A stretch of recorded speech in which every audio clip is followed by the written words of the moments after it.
Oh boy, what a day. I'm telling you something. I've got news. I've got some layers on the news today that most people have missed, and I'm going to give it to you because you are the most important audience that I've got. Right now, Dr. Fauci is very grouchy because he's being forced to dance to the tune of the Wuhan Watusi.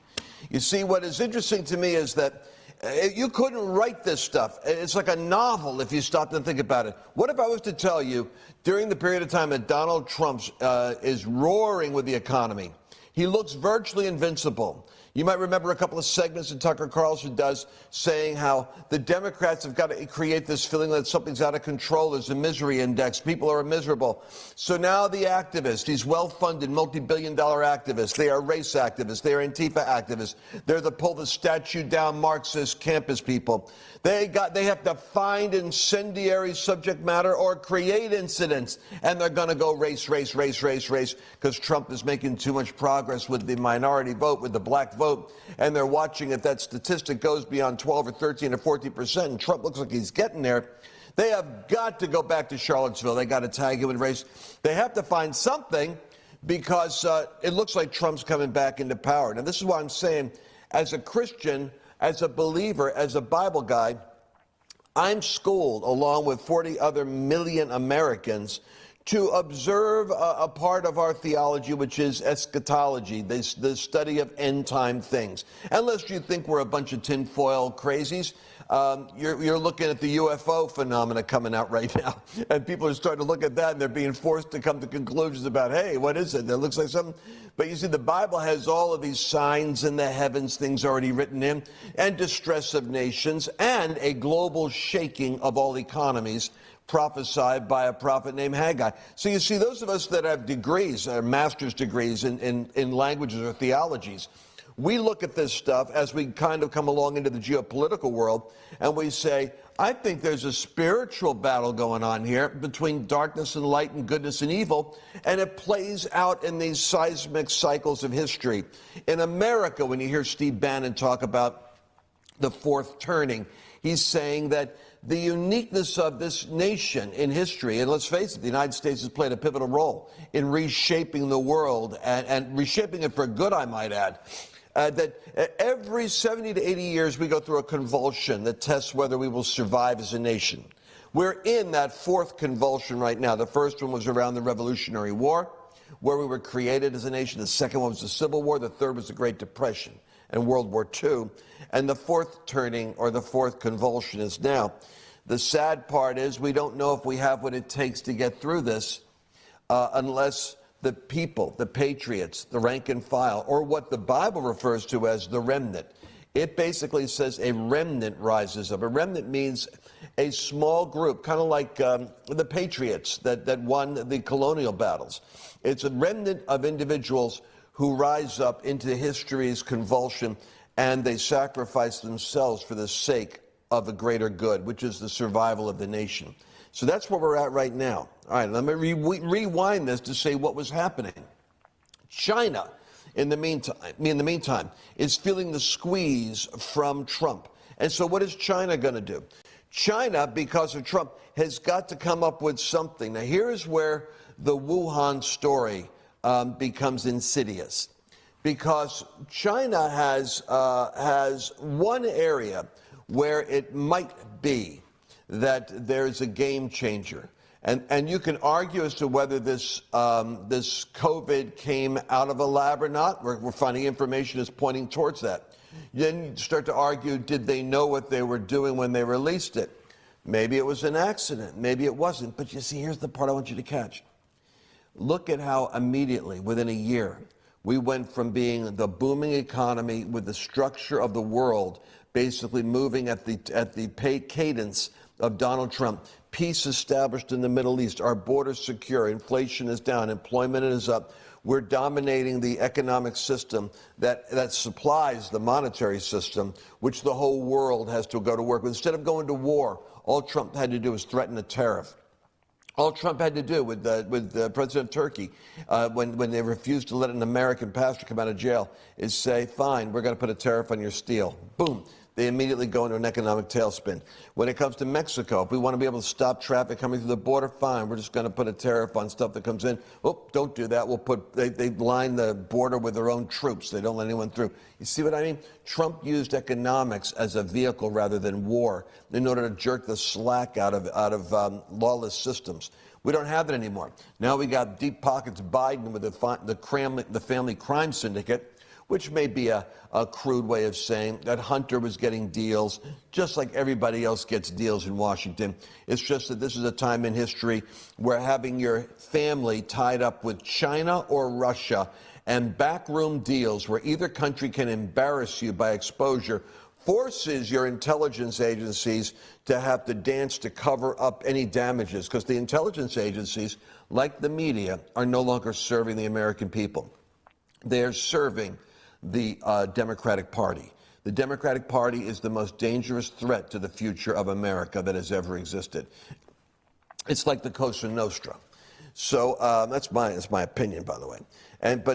So the intelligence community is trying to keep things from being exposed that would jeopardize the power of their infrastructure, the Democrats in office. And they will weaponize that same deep state apparatus of the CIA, the FBI, the Department of Justice, National Security, to the degree that they can in order to take a conservative out of office. We saw that with Trump, where they made up stuff. They literally infiltrated and investigated and tried to destroy him. And they're still trying to destroy him now through the use of the Southern District of New York. Imagine that. They literally ran a person into office on the basis of finding a charge against Trump, which is why they broke into Giuliani's apartment. They could have gotten whatever they wanted, but they had to go do a Navy SEAL operation, like a Roger Stone thing. Go in there with all your full heavy equipment. Everything but CNN went into Giuliani. The president's lawyer had his apartment broken into and everything taken, with documentation and orders coming from the highest authorities. Why did they do that? They did that in order to get dirt on Donald Trump for the Southern District of New York to destroy him. This is the kind of tactics you've got when you have, Stalin in power, or when you have the mob in power. And this is exactly where America's going. You wonder why there's concern about uprising in America. Well, thoughtful patriots and thoughtful Christians are looking at this, and they're not indifferent. They're not like your typical preachers in pulpits who don't even follow the news properly. They're not like the typical low-information voter out there who doesn't pay attention to who to vote for until 30 days before the election. There's about, I'd say there's probably around 70 million that are right now not represented effectively at the peaks of power in government and in media and academia, but or corporate wokeness in Wall Street. But they are the backbone of America, and they are the engine that's going to turn this thing around. All right, so let me go. I got 3 minutes for this segment, but I want you to hear what happens. I'm setting the story like a Frank Peretti novel. Everything's going great, but you got Trump actually occupying, Mike Pompeo. You got a few key characters with their eyes clear on the evil that's in the world, and they're constantly under siege from every direction around them to take them out of power. And what happens? We find out that Fauci actually has this deal going. And we're going to come back to this story a little bit later, so I want you to catch this. Fauci has found a way to slip past Trump, gain-of-function research authorization to go on where, of all places, in China, because the globalist and the global elites are all in bed with each other. For some reason, it's like a spirit of stupid gets on them. And they think that communist China is actually our friend, even though they're sworn to destroy us economically, even though they're sworn to dominate us and take us out as a world power, even though they steal our technology, even though they have their own prison camps and they will take body parts out of their own dissenting religious people that they have to take into interrogation before they're disappeared for years at a time or killed. My point is, this is a dangerous, not the Chinese people, but the Chinese Communist Party, a dangerous regime. But we romanticize about them. And our big business people want to get their Wuhan bucks. They want the money so bad that they're willing to sell out America to get it, and to turn a blind eye and a deaf ear to concentration camps. So this is the situation in America. We helped to fund lab research in a Wuhan lab. This is important. And the research was in order to augment the power of the virus so that it could go from a human virus to being possibly cross-pollinated with the use of our money and some of our scientific resource to be able to make a super dangerous virus. Now, who in the world does this?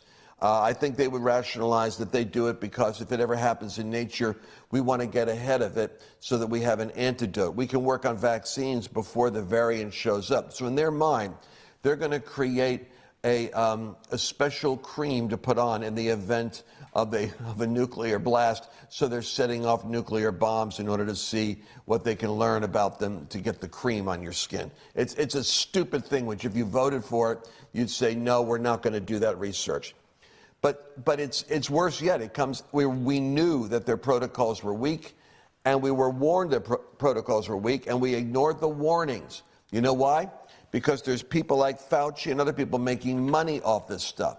Well, we got an email suddenly discovering, we have a whole bunch of information showing that there was knowledge that this story about the leak was coming from the lab, and that it would produce an embarrassment to not only Fauci, but to Ralph Barrick and to Peter Daszak, and we suddenly find a cast of characters who are in the food chain of the money and in the food chain of the scientists. They literally were able to go to scientists to sign off on the fact that there was no lab leak. In other words, they organized a fake opposition to the lab leak theory. All right, when we come back, we're going to be seeing what's going on in the United States, and we're going to come back in the final segment on this wild story. Hi, I'm Lance Wallnau, and I want to confide in you a challenge that I've had. You know, I believe that speaking the truth is one of the responsibilities of a Christian. I feel it's important to be able to talk about every subject we need to talk about.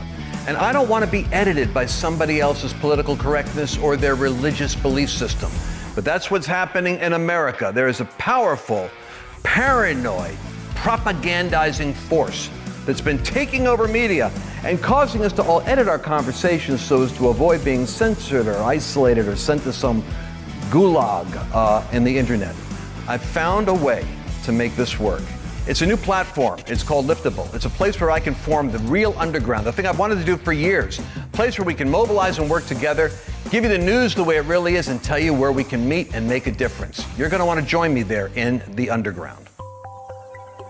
I look forward to seeing you on Liftable TV.